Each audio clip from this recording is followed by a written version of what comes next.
Bem-vindos ao Nuclear IA Alagoas, o primeiro canal de podcast sobre medicina nuclear, criado por médicos nucleares, usando diversas ferramentas de inteligência artificial, dedicado a todos os que querem explorar os segredos e avanços desta fascinante área da medicina.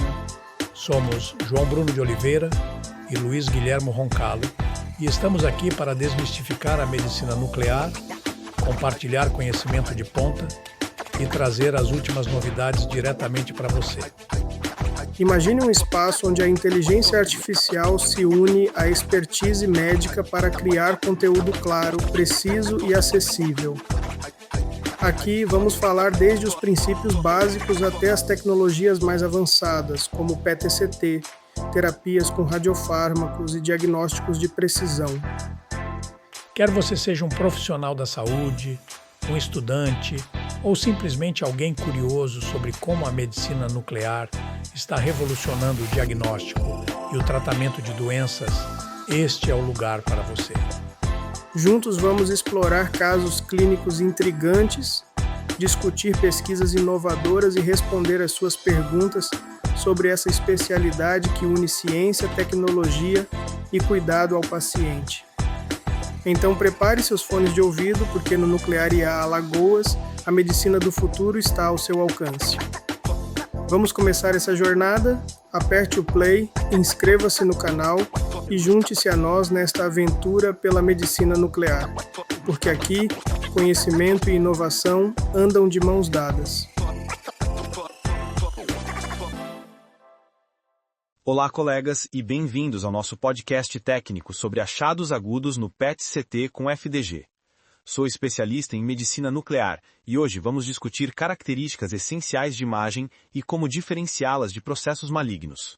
Olá a todos! Como médica nuclear com foco em oncologia, tenho observado cada vez mais a importância de identificarmos corretamente os achados incidentais agudos durante os exames de rotina de PET-CT com FDG. Como sabemos, cerca de 25% dos exames apresentam focos benignos de captação de FDG, sendo a maioria relacionada a processos infecciosos e inflamatórios. Exatamente. O FDG é um análogo da glicose, que apresenta alta captação não apenas em células neoplásicas, mas também em células inflamatórias, como neutrófilos, macrófagos ativados e linfócitos, todos compartilhando mecanismos similares de captação. Vamos começar nossa discussão pelos achados torácicos. Quais são os aspectos críticos para diferenciarmos infecções pulmonares de malignidades? Um dos achados mais comuns é a pneumonia bacteriana. A aparência na tomografia computadorizada e os sintomas clínicos são fundamentais para a diferenciação. Se a captação de FDG for difusa, correspondendo a uma consolidação mal definida na TC, associada a sintomas clínicos de infecção, provavelmente estamos diante de uma pneumonia bacteriana. Concordo plenamente. Em contrapartida, se houver captação focal de FDG correspondente a um nódulo ou massa sólida na TC, com formato arredondado ou oblongo, devemos considerar fortemente a possibilidade de malignidade. Queria destacar também os achados relacionados à Covid-19, especialmente relevantes no contexto atual. Sim, falando em Covid-19, a aparência característica na TC de opacidades em vidro fosco periféricas, combinadas com alta captação de FDG, é altamente sugestiva de infecção por SARS-CoV-2. Já observei diversos casos assim em nossa prática clínica. Outra condição que merece nossa atenção é o edema pulmonar versus disseminação linfangítica tumoral. Ambas podem apresentar espessamento do septos interlobular e opacidades em vidro fosco na TC. Como você diferencia essas condições no PET/CT? No edema pulmonar, o espessamento septal é simétrico e liso, sem hipermetabolismo associado. Já na disseminação linfangítica tumoral, o espessamento septal tende a ser irregular e nodular, frequentemente associado ao aumento da captação de FDG. Essa distinção é crucial para o manejo adequado dos pacientes oncológicos. Falando em pacientes oncológicos, a hipercoagulabilidade os predispõe ao desenvolvimento de trombose. Embolia pulmonar incidental às vezes pode ser vista no PET/CT com FDG, e alguns êmbolos estão associados ao aumento da captação de FDG.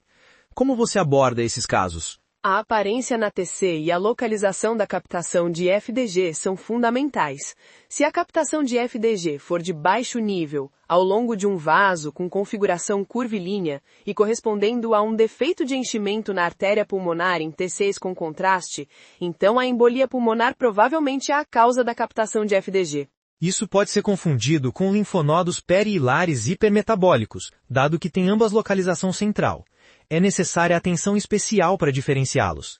Além disso, a hipermetabolismo associado à embolia pulmonar também pode imitar o sarcoma da artéria pulmonar, embora o valor de SUV-max possa distinguir essas duas entidades, sendo muito maior no sarcoma. Excelente ponto. Também vale mencionar outras condições inflamatórias torácicas que podem demonstrar avidez por FDG, como pneumonia em organização, sarcoidose, granulomatose de Wegener, pneumonite induzida por imunoterapia e alterações pós-radiação. A inflamação pulmonar induzida pela radioterapia frequentemente é geográfica e de configuração difusa ou linear, distinguindo-a da captação mais focal da malignidade. Além disso, a captação de FDG relacionada à inflamação induzida por radiação deve resolver lentamente ao longo do tempo e quase completamente 12 semanas após a radiação. Em contrapartida, a pleurodese com talco realizada para o manejo de derrames pleurais malignos e benignos está associada à intensa resposta inflamatória de corpo estranho e também demonstra alta captação de FDG, que pode estar presente por muitos anos após o procedimento. Exato. Por isso, a história clínica de pleurodese com talco prévia deve ser correlacionada para que não seja confundida com disseminação pleural de malignidade. Vamos passar agora para os achados abdominais. Quais são suas principais observações? A captação intestinal de FDG é relativamente comum e pode ser fisiológica, infecciosa ou inflamatória ou de origem neoplásica. A captação fisiológica geralmente é de baixo nível, linear e a aparência da TC do intestino é normal. Já a captação focal de FDG no intestino pode estar relacionada a abscessos, apendicite, diverticulite, colite infecciosa e inflamatória, bem como colite relacionada à imunoterapia.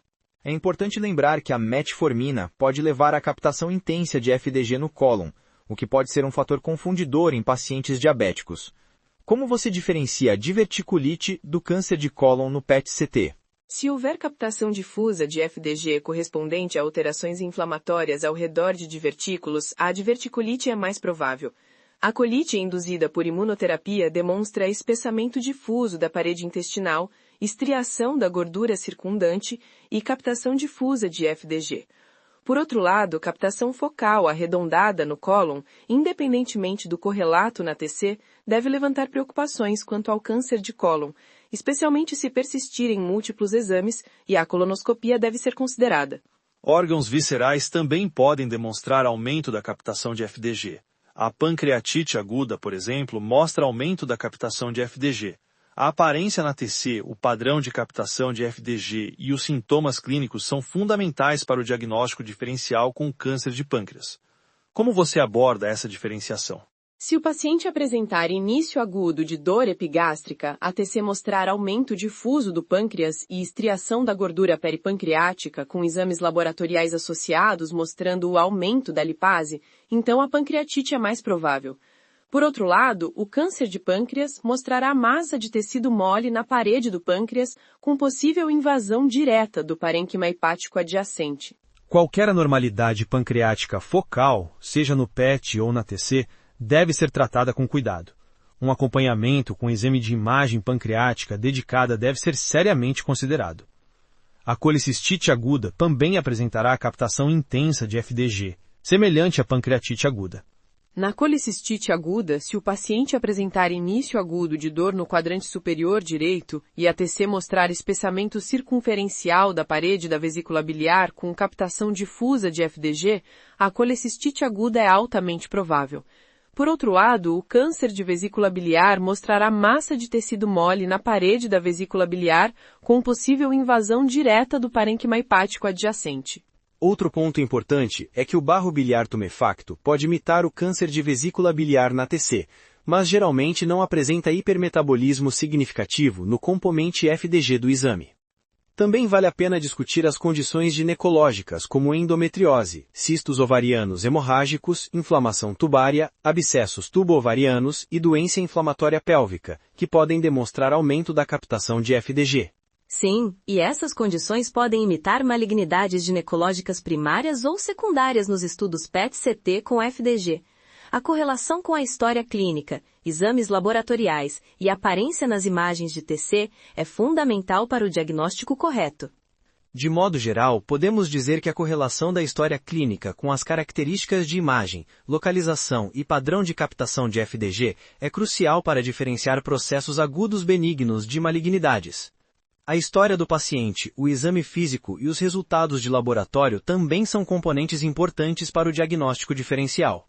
Exatamente. Quando nos deparamos com achados ambíguos, a correlação clínico-radiológica, o acompanhamento de curto prazo com PET-CT de repetição ou obter outros estudos de imagem direcionados ou mesmo biópsia podem ser necessários para o diagnóstico definitivo. Em última análise, a interpretação precisa das imagens de PET-CT com FDG requer um entendimento abrangente da anatomia, fisiologia, processos patológicos e intervenções terapêuticas relevantes. Você mencionaria algum outro aspecto importante que não abordamos ainda? Queria destacar a importância da história clínica completa. Por exemplo, saber se o paciente está em uso de imunoterapia, se foi submetido a cirurgias recentes, se tem condições inflamatórias sistêmicas ou se está usando medicações que podem alterar a captação de FDG, é fundamental para a interpretação correta dos achados. Concordo plenamente. Além disso, a familiaridade com padrões típicos de disseminação metastática dos diferentes tipos de cânceres também nos ajuda a identificar lesões suspeitas, que estão fora do padrão esperado, e podem representar achados agudos incidentais. Acho que cobrimos os principais pontos relacionados aos achados torácicos e abdominais agudos no PET-CT com o FDG. Para concluir, gostaria de enfatizar que o conhecimento abrangente desses achados incidentais e seus mimetizadores é essencial para fornecer relatórios radiológicos clinicamente relevantes e precisos para direcionar o manejo adequado dos pacientes. Com certeza. O radiologista ou médico nuclear que interpreta exames de PET-CT deve estar ciente dessas possíveis armadilhas para evitar diagnósticos incorretos. A integração dos achados de imagem com dados clínicos e laboratoriais, bem como a comunicação direta com o médico solicitante, são fundamentais para a entrega de cuidados de alta qualidade aos pacientes. Obrigada pela discussão produtiva. Esperamos que nossos colegas tenham encontrado informações úteis para sua prática clínica diária na interpretação de exames de PET-CT com FDG. Agradecemos a todos por ouvirem nosso podcast técnico sobre achados agudos no PET-CT com FDG. Até o próximo episódio. Obrigado por nos acompanhar até aqui. Esperamos que este episódio tenha sido informativo e inspirador. Se você gostou, compartilhe, siga o podcast e fique ligado para mais conteúdos como este. Cuide-se e até o próximo episódio.